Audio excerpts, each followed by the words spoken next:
What's going on, guys? I'm Dylan. And I'm Travis. We're the 406 boys, back in with another video, and today is an extra special episode. It's an extra episode of the 406 boys HauntTober, episode 7. I want to play a game. What? Yeah.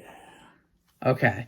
In this episode, we are going to be doing a short little movie review of a very special movie near and dear to mine, Travis, Eric, and other people's hearts. Winnie the Pooh, Blood and Honey.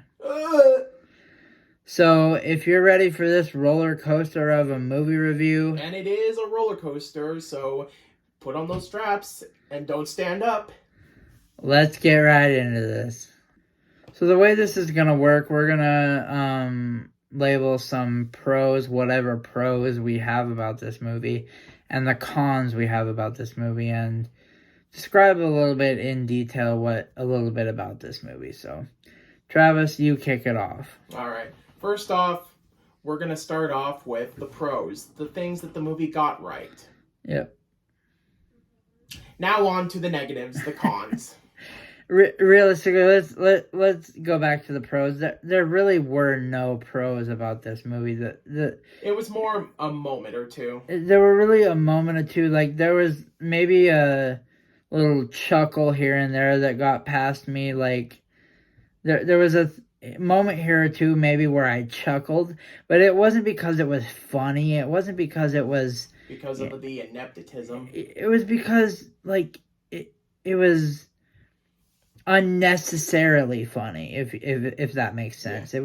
It was unnecessarily funny. I would, like, unintentionally, too. Yeah, unintentionally funny is the word I'm looking for. I would say that if I really had to scrape the bottom of the barrel for stuff that I probably liked, based on interviews, the actor in the Winnie the Pooh outfit seems like a chill, down-to-earth kind of guy. Yeah, seems nice. I will say, one of the YouTubers we know, and Eric, Junebug and Eric, they did an interview with the actor, and, from that interview, I gathered that the actor really does seem like a really chill actor. Like, he could actually go places if he actually chooses to do movies like that are better than this, but like he wasn't the bad part of the movie. Like, his body acting was actually pretty good. I will say his body acting was good. He didn't really say much. The only downside is I felt that the movie did not take advantage of what he could potentially do. Like, yeah, I never got any sense of what he was. I felt that he wasn't allowed to give enough personality to the character. Agree with that. But at least as out of the costume, he seems pretty cool. Yeah. And I would say the only other thing that I thought was kind of a unique thing that kind of set the tone is sort of the animated beginning or whatever.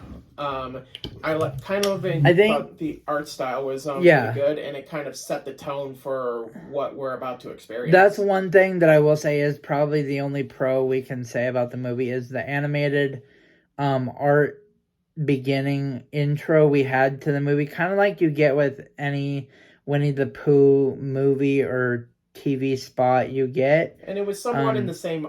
somewhat the same except art the style only of the book series. Yeah, and the only difference is it turns very dark very fast. Like, oh, the animals got very hungry. So, by the way, this is very spoiler-esque. So if you don't want to, get the movie spoiled, don't watch this.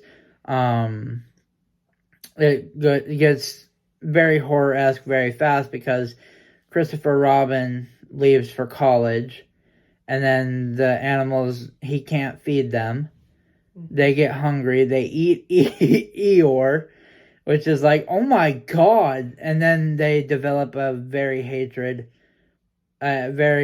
hate for humans, right? Especially Christopher Robin. Then Christopher Robin returns, and it all goes downhill from there. And you know, I feel like the movie could have been a little bit better if the story was focused around Christopher Robin rather than some random girls. Mm-hmm. But you know, being a modern day horror movie, they have to make it, you know, it has to be, you know, a group of friends go on vacation and they get what's the word I'm looking for? They get tortured or whatever by they get messed up, for lack of a better term. Yeah, by these killers or whatever. It's just very mean-spirited and overused trope that's used in modern day horror films and slasher films. Mm-hmm. And honestly, I can probably say this is honestly one of the worst, if not the worst, slasher film I have ever seen. And I have seen some pretty bad slasher films. This is probably the worst one I've ever seen, honestly. Now, I think we should get into direct issues with the cons. Even though we were in the positives, we kind of melded our way down. Yeah. Let's get into that. There, now, let's get into that. Boom, rock bottom. Yeah, let's get into that. The first issue that I have that is an obvious thing, lighting. God, when I tell you that there are Paranormal Activity, the first one, with a budget of $15,000 compared to this movie's $100,000, had better lighting than this movie. There are movies out there that I know.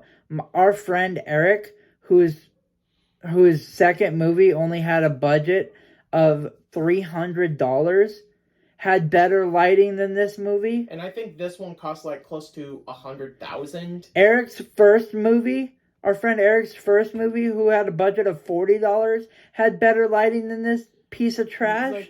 And the thing is, the issue is that they were relying heavily on natural lighting, and when it got darker or whatever, they still went on, and it's like, if we put a few fire torches or whatever nearby, then it will sell. No. Yeah, and that didn't help at all. The thing is I think that they relied too much on natural lighting when they should have had like artificial lighting in some spots and natural lighting in others. Even one of those construction zone lights. Okay, for example, there was a scene where she was in a therapist's office. They should have had fake lighting in that and like half and half in that, you know what I mean? Mm-mm. But what's another a big problem I had in the movie was the CGI blood. The CGI blood was a huge problem for me. And because the thing is, that just shows that literally they had, they just didn't care. The people behind the scenes that made these just did not care and just thought about the quickest, cheapest, laziest way to literally just get through the scene. It's like, oh, okay, we only have 10 days. We got to shoot as much as we can. Now, let's get into the characters. What characters? Or lack thereof. So, Travis, do you want to kick this off? The biggest thing is that no one has any personality. They're just mostly zero. Like cardboard cutouts have more dimensions than that. Yep. These are just people that are just there to be slaughtered, and that's it. Literally, that's all they're there for. No arcs, no personality whatsoever. Just, hi, I am victim number 1. Hello, my name is victim number 2. They might as well not have any names. The closest, and even the ones that may or have some form of personality, their personality largely depends on, hello, I'm the social media one. Mm-hmm. Hello, I am the trauma victim one. Yep. We are the lesbian couple. I am the nerdy one. Hi, I'm Christopher Robin. Yeah, it's just a bunch of tropes, and that's the thing with these newer age slasher films is they just put in a bunch of tropes and stuff like that. The biggest issue that I have, and why I kind of tend to view slashers as kind of almost the D-list of horrors, that basically they're just made just to go like, okay, how can we take this cool concept and just find creative ways to kill these nameless mannequins, essentially. Yeah. My big problem with this movie is I think it just took itself way too seriously, and if it took itself a little bit less seriously, maybe it wouldn't have been as bad. Like, I think I have an idea of how they could have made this idea work, but not take it as seriously. Yeah. Hear me out. So Christopher Robin is actually a father, and he brings his wife and children to this 100-acre wood area, where he's like, oh, I remember playing in this and thought I had and thinking that he had some imaginary friends or whatever. Have that same opening or whatever, but have it be like he was in college for so long he kind of thought of it as just a playful child imagination or something like that. Yeah. Then like there's like some sort of a birthday party or something. Like, yeah. Maybe the kid wanted to bring a bunch of friends over for like a birthday party or something. Yeah. Then have like the Pooh and Piglet or whatever just killing people off kind of left and right, but doing it kind of in funny ways. Like, I don't know, maybe drop a beehive or whatever on one of them, and one of them is running around getting stung by bees or something like that. Maybe take a honeycomb, one of the honey pots or whatever, and throw them at someone or whatever, and then they and it shatters, and have the honey ooze on them or whatever, and while having blood, aka blood and honey. But instead, it took itself way too seriously and did nothing with the concept. Yeah, I totally agree. It's essentially like Wrong Turn, but with Spirit of Halloween Pooh and Piglet masks. Yep. And I feel like if it didn't take itself as seriously, it might have been a more enjoyable film. One positive note I feel like at the end of the film, though, is I did enjoy the car explosion. Which I'm pretty sure that's where most of the money went to. I felt like it was a pretty decent car explosion, I guess. And when I hear the next one's gonna have 10 times the budget. Cool. That means you're gonna actually get a professional lights. Yeah, and in the next one they've already released this, and they released images of him, but we get Tigger in the next one, so. And I will say this, Tigger actually looks pretty cool, I guess. Though one thing I also really... They made Tigger look cooler than both Winnie the Pooh and Piglet in the first one, so... And I'm guessing that's because they have more money to do so. And I think ultimately the biggest takeaway is that had the director and writer, had he actually just acknowledged, yeah, it was a bad film, we just made a get-rich-quick scheme sort of thing, yeah, that would have been one thing. But to outright attack critics that did not like the movie and outright say horrible things to them just shows how unprofessional this person was. Yeah, you can't do that, really. All right, Travis, any closing thoughts on this? This movie is... I would say this movie is garbage fire, but that's an insult to garbage fire. That's honest. We're not joking how bad this movie is. If you want to see this movie for yourself, it just got added to Peacock a couple days ago. It is finally on Peacock to watch. You can watch it for yourself. It is terrible, terrible, terrible. I don't think even terrible describes how bad this movie is. It is both right now Travis and I's worst movie of the year, and it is honestly... I honestly don't think there's going to be anything that's going to beat it. It's honestly probably in my top 5 worst movies of all time, probably. But